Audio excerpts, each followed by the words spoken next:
la nuova santa ci insegna che l'amore per Cristo passa attraverso il dolore. Chi ama davvero non si arresta di fronte alla prospettiva della sofferenza, accetta la comunione nel dolore con la persona amada. El 11 de octubre de 1998 es canonizada Teresa Benedicta de la Cruz. De ella se destacó su unión con la Cruz de Cristo. Judía conversa, carmelita descalza y mártir en Auschwitz, sería días más tarde proclamada por la Iglesia copatrona de Europa.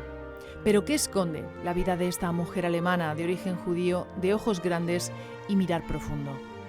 El interés por la vida y el pensamiento de esta mujer crece a medida que se va conociendo la vida y obra de una filósofa alemana cuyo pensamiento original está ligado a las experiencias de su propia biografía. El 12 de octubre de 1891 nace Edith Stein mientras su familia festejaba el Yom Kippur, la mayor fiesta judía, el día de la expiación. Edith es la última de 11 hermanos. Ella vivió en una familia judía de una observancia muy estricta y vio allí un legalismo que no le convenció y eso le llevó a apartarse de Dios. Cuestionando la dificultad de un Dios personal, en sus años juveniles decide por libre voluntad abandonar la fe en Dios.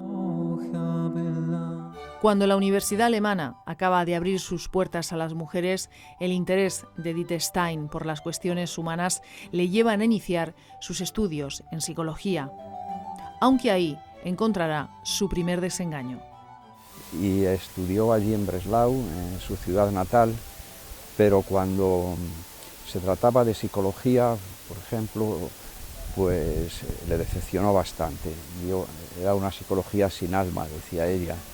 Una ciencia que no tenía claro su fundamento o su objeto de estudio, dirá la inconformista Stein, refiriéndose a la psicología empírica que comenzaba a impartirse.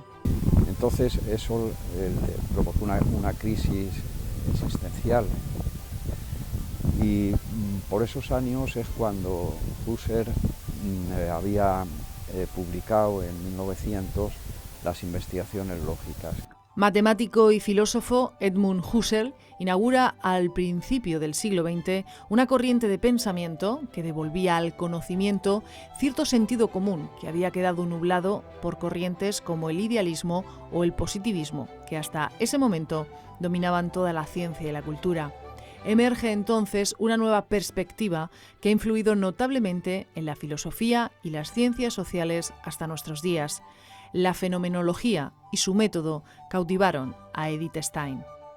Lo primero que le llamó la atención es el llamado de la fenomenología. La fenomenología se da a conocer con este llamado que es a las cosas mismas. Una corriente que la atrajo y que consistía en dejar a un lado las teorías o prejuicios sobre la realidad que percibíamos desde la conciencia para aprender a ver la realidad tal cual se nos manifiesta. Ese ir a las cosas, esa objetividad, puede decir que es un método que se extiende a los diversos conocimientos. O sea, ¿de qué estamos hablando? ¿Y en qué se diferencia? Por ejemplo, el amor, se emplea esa palabra. Pues bien, vamos a ver qué es primero la palabra o la persona, qué se trata con esto. Los objetos matemáticos son simplemente productos de la mente o vamos a ver qué tipo de objetividad es la que tienen. Es así como le atrajo la fenomenologia. Zia Edith, che cos'è la mnemofologia? Oh, cosa? Ho provato a spiegarle che cos'è questa famosa fenomenologia, ma devo aver provocato più confusione che altro. Vuoi veramente sapere cos'è la fenomenologia? Sì? Bene. Vedi il pianoforte? In questo momento è soltanto un mobile come un altro che utilizziamo per poggiare i biscotti, mentre diventa quello per cui è stato creato solamente quando qualcuno lo apre e suona. Sono le possibilità che nasconde che lo renderanno vivo. Ma chi lo renderà vivo? Sono io. perché so che può fare musica. Senza la mia coscienza e la tua coscienza, questo povero pianoforte sarebbe condannato a rimanere per sempre solamente un appoggio per i biscotti. En la búsqueda de la verdad sobre la realidad y el ser humano, aquella novedad metodológica le permitía contemplar la verdad vivida y no solo de manera conceptual, sino cubriendo sus expectativas intelectuales. Encaminada de lleno a la filosofía, decide trasladarse a la Universidad de Gotinga para conocer en persona a Husserl.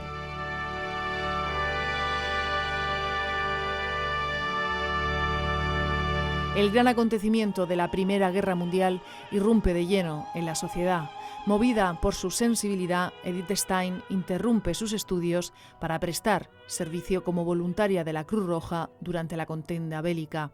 Su trato amable y la experiencia vivida con los heridos la marcó profundamente. Y allí tuvo una gran experiencia con los enfermos a los que trataba de animar y de atender. Entonces el hecho de que trataras de comprenderlos y de ponerte en su lugar hacía que fueran recordando mejor sus vivencias. En fin, la importancia de la empatía en el trato humano. Una vivencia que interioriza y desarrolla intelectualmente al retomar sus estudios. Centra en la empatía su tesis doctoral que dirigirá el propio Husserl, un trabajo que recogía sus propias vivencias desde el método fenomenológico. Stein formará parte del Círculo de Gotinga, integrado por importantes seguidores del método fenomenológico como Adolf Reinhardt, Hildebrand, Edwin Conrad o Max Schiller, quienes le influyen decisivamente.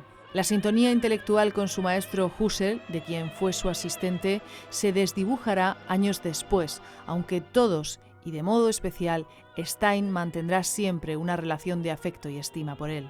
Y cuando Husserl en 1911 publica la obra de ideas relativas a una fenomenología pura, pues ven un cierto giro idealista hacia la conciencia, y eso es lo que les separa del maestro. A diferencia de otras corrientes filosóficas, la objetividad de la fenomenología, abierta a las cuestiones existenciales, permitirá a muchos de sus seguidores hacerla compatible con su experiencia de fe.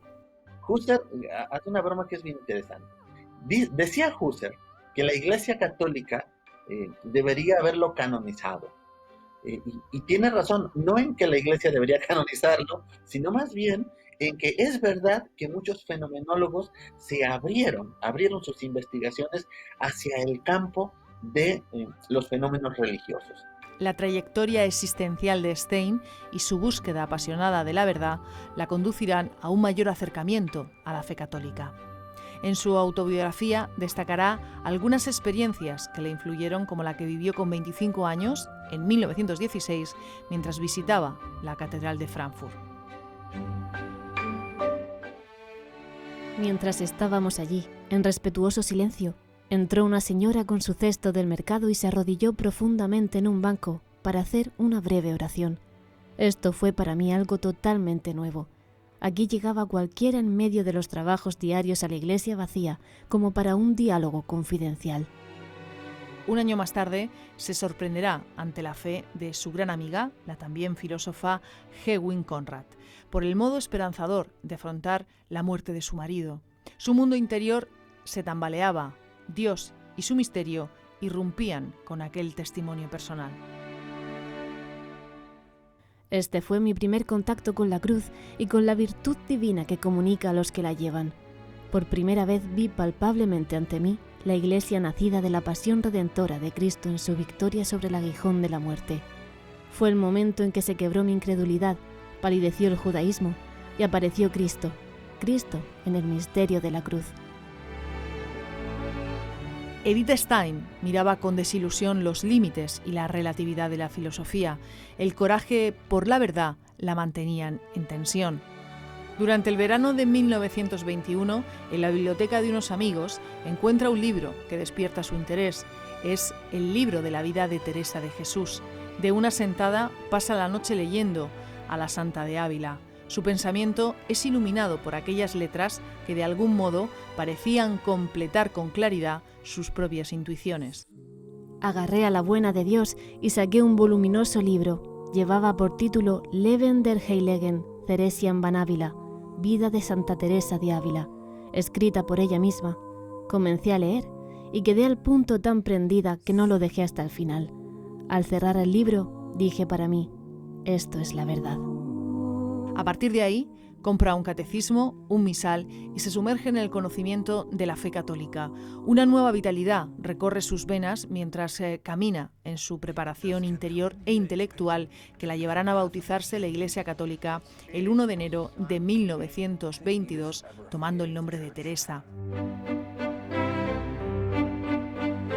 Con gran preparación intelectual, dedicó los siguientes años a escribir e impartir conferencias sobre pedagogía y formación de las mujeres por toda Alemania y otros países, y dar clases en diversos institutos, desplegando una gran coherencia de vida y pensamiento. Prego, lei pensa che anche le donne dovrebbero dedicarsi alla politica? Non esistono professioni che la donna non possa esercitare. Una donna non è soltanto una donna. Ciascuna ha un suo modo di essere particolare e un suo talento, ben distinto, come l'uomo. Con su acercamiento a la verdad integrará todo su pensamiento intelectual con el nuevo camino de la fe, destacando importantes aportaciones con su estudio sobre la estructura de la persona.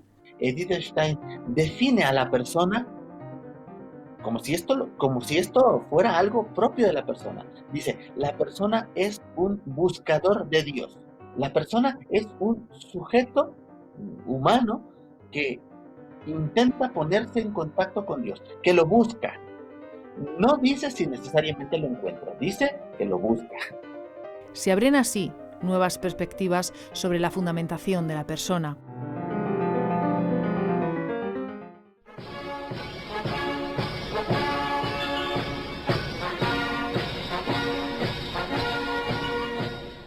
Su actividad pública choca rápidamente con la política racial que surgía en la Alemania nazi y que la señalaba por su condición de judía.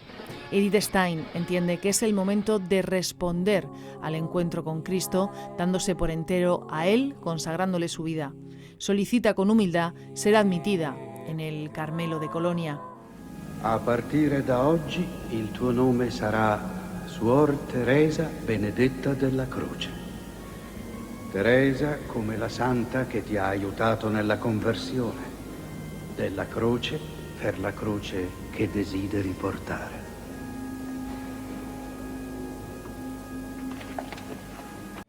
En abril de 1934 toma el hábito con el nombre de Teresa Benedicta de la Cruz, un paso que realizará como ofrecimiento a Dios por su pueblo. Comienza su etapa mística, aunque sin abandonar su trabajo filosófico, integrando la metafísica de Tomás de Aquino al método fenomenológico. Y escribió la obra fundamental que tiene, Ser finito y ser eterno, la escribió allí en el Carmelo de Clausura. O sea que no abandonó nunca y la obra que tiene sobre San Juan de la Cruz, que es mística, la ciencia de la cruz. Quale sia il grado più alto della vita personale, l'insegnamento carmelitano concorda perfectamente con la teoría secondaria. Razón natural y sobrenatural, un diálogo al que Edith Stein dedicó algunos de sus mejores trabajos sobre el alma y la libertad de la persona. La Segunda Guerra Mundial había comenzado y la persecución contra los judíos era cada vez más extrema. Consciente del peligro en que ponía a su comunidad por su origen judío, solicita su traslado a un convento, a Holanda. Sin embargo, la amenaza antisemita que ella misma presiente en sus escritos, y a la que se refiere con la aceptación de la cruz, se hace realidad como consecuencia de la reacción policial a una carta contra el nazismo distribuida en las iglesias católicas de Holanda. El 2 de agosto de 1942, unos soldados de la Gestapo la detienen y junto a su hermana es conducida a diferentes campos de concentración. En Auschwitz vivirá sus últimos momentos. Algunos testimonios nos hablan de cómo fueron. se supieron bastante más tarde, pero una actitud muy, muy humana, muy de dar ánimo a los que estaban con ella, con un sentido sobrenatural.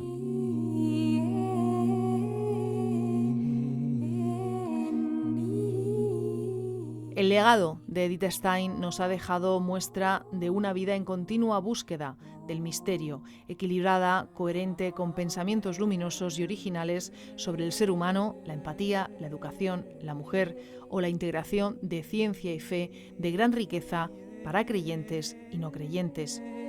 Yo pienso que la filosofía y la vida no se pueden separar, y que una de las cosas que mayormente atraen de Edith Stein es, cuando nosotros la leemos, cuando conocemos su biografía, la coherencia a partir de la cual vivió.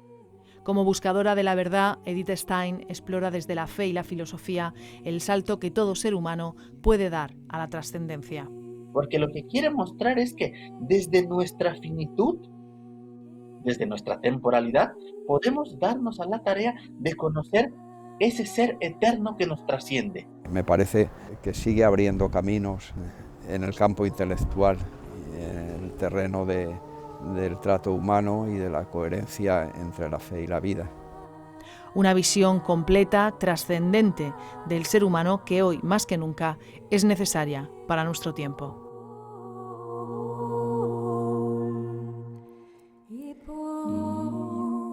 Edith Stein, martire, donna di coerenza, donna di cercare Dio con onestà e con amore, e donna martire del suo popolo ebraico e cristiano. Che lei, patrona d'Europa, preghi e custodisca l'Europa dal cielo.